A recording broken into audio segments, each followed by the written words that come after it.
Welcome back to the Thinking Clearly channel. Today's video is an overview of the current political landscape.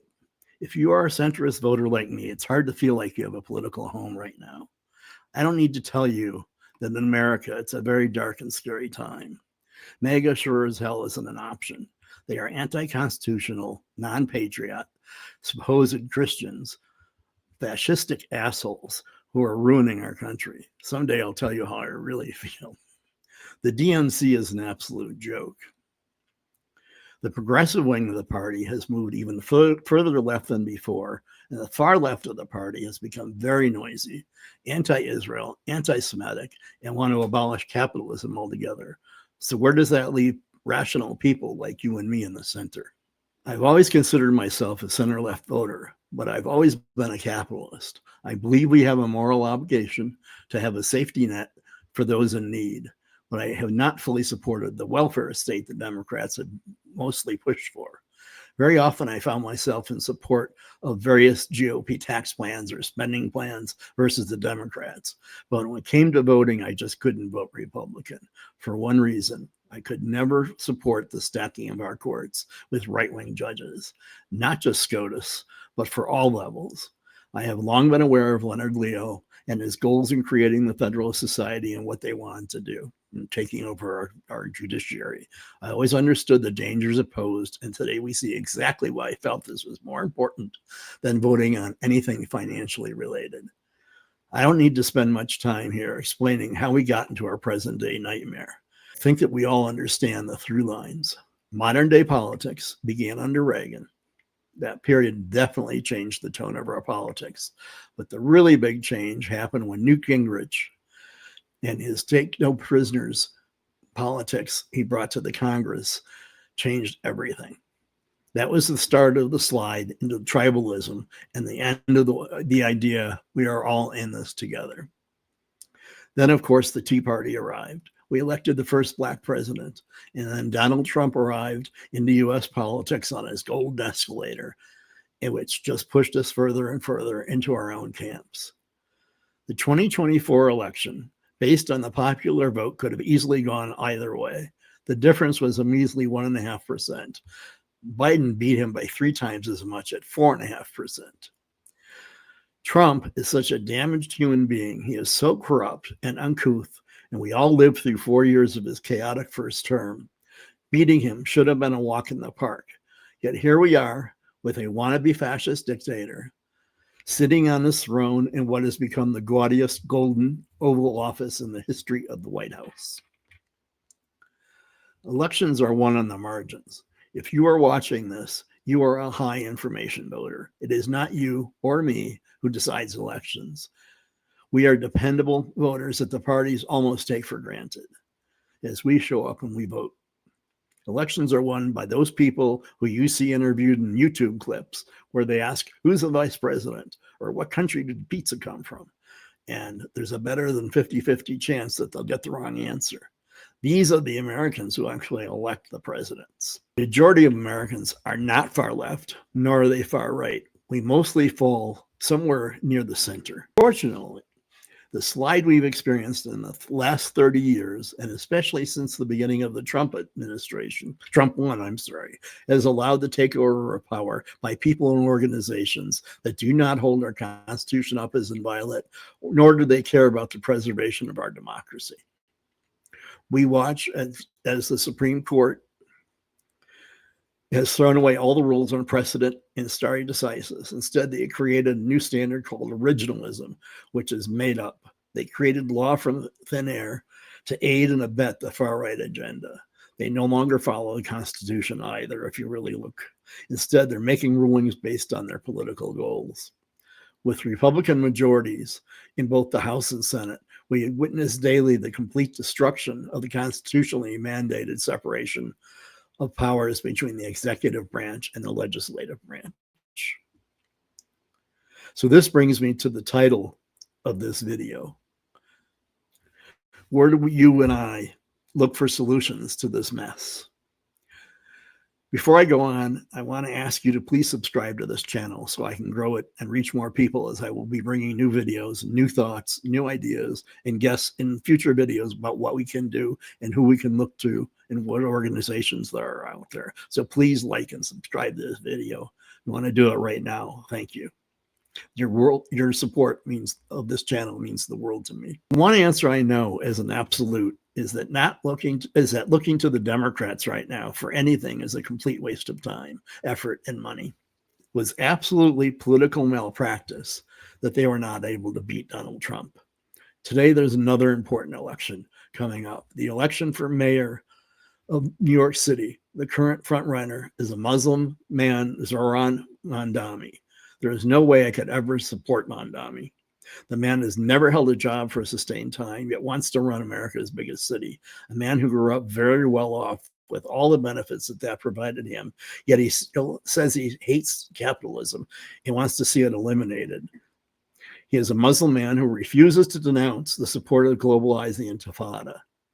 Today's murders on Yom Kippur at a Manchester synagogue are exactly what it means to globalize the Intifada.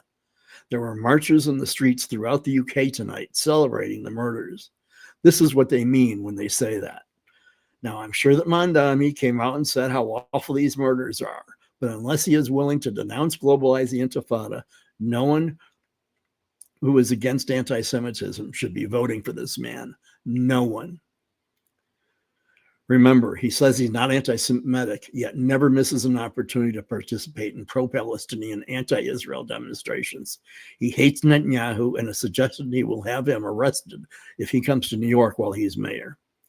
He calls himself a democratic socialist and belongs to the Democratic Socialists of America.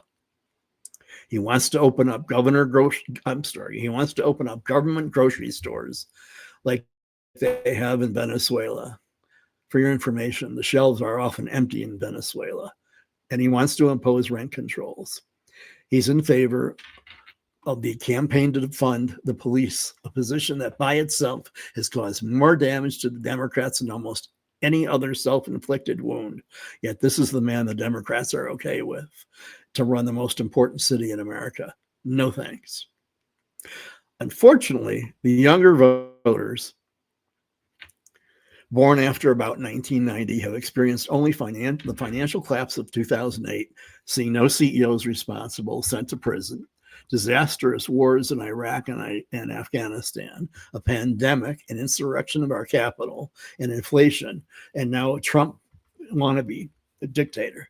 They have not seen democracy working as it should, so they see in this charlatan new hope without the understanding that all of his ideas have been tried and failed in the past. Sometimes it pays to be a little bit older. The past two election cycles have brought us the whole trans debacle, yet another very ill-advised, self-inflicted wound for the Democrats. I, for the life of me, don't understand how so many educated people could buy into such irrational ideology. It's not about the very small number of legitimately trans people. It's an ideology that tries to redefine much about gender and sexuality, and it tries to impose this crazy nonsense on all of us. Worst of all, those doctors, mental health professionals, educators, etc., have been hurting our kids psychologically and in way too many cases, irreversibly, physically. Me, as a gay man who was very involved in gay rights nationally, never understood this crazy bullshit the far left was pushing. I first started hearing about this stuff when the pronoun crap was happening and was spreading. At the time, all I can think of was, oh my God, it's really hard as a young teen, if you're gay, to figure out yourself and finally come to terms with it. Even the more accepting environment we live in today, it's still very hard to come out. And it's also very, very hard to come to terms about your own truths. So now, to add a whole new ideology telling young kids that they maybe were born in the wrong body and they can do something about it is a pressure no kid should ever have to deal with so young. They're being taught that there are more than two sexes of male and female. They can identify however they want, and they can pick their own pronouns, leading to even more pressure to conform to their classmates. Can a 10, a 12, or even a 15-year-old really comprehend all of this? What this is doing to our kids is criminal. I don't want to get into the whole history here, but I think I'll do a separate video on this and about how the Democrats bought into this whole trans thing, hook, line, and sinker, without any critical thinking. There's no question that this issue is what got Trump elected, and it's on and it was the Democrats that handed it to them on a silver platter. My point is that the Democratic brand has no credibility with anybody. And these wounds were completely avoidable if leadership had any backbone. Do you know who's the new chair of the DNC? Nope. Have you seen him on CNN or MSNBC as a regular talking head? Nope.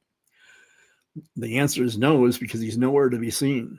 He should be on TV regularly. The party has no solid positions, and the leaders in Congress, Hakeem Jeffries and Chuck Schumer, carry very little weight with the public, especially Schumer. So what do we do? Where do we, the majority middle, look for leadership and answers? There's no single answer to this dilemma, but there are answers. The answer to this is what I want this channel to be about going forward. A few, but honestly, there are politicians we should be looking to. There are a few, but honestly, not enough organizations offering rational solutions from a centrist position. To climb out of this nightmare, the solutions are going to have to come in steps. You cannot expect a big fundamental change or big fundamental changes until we learn how to break through to those people who have become disillusioned with MAGA or who have checked out completely. The hole we are now in is deep. The institutions, both public and private, have completely collapsed. They have thrown in the towel or just acquiesced for fear of being forced to lose funding or close their doors by Trump and Project 2025 takeover. So yes, there are some answers. Yes, there is hope. And this is what we'd be exploring going forward. There are some existing and some new political nonprofits I think we can look to and support. There are some politicians who need our help to build their public profiles and standings with rational new ideas to take us forward, such as Alicia Slotkin and Jason Crow, among others. I mean, you saw some on the screen. I will be bringing you new videos covering these things I've mentioned here, with hopefully interesting discussions with others in those spaces. So please, again, I ask you to subscribe, hit the like button, comment, and second most importantly after subscribing is telling your friends and family about this channel. The bigger and faster we can grow, the sooner I will be able to invite bigger names for enlightening conversations. Thank you very much for watching, and see you soon in the next video.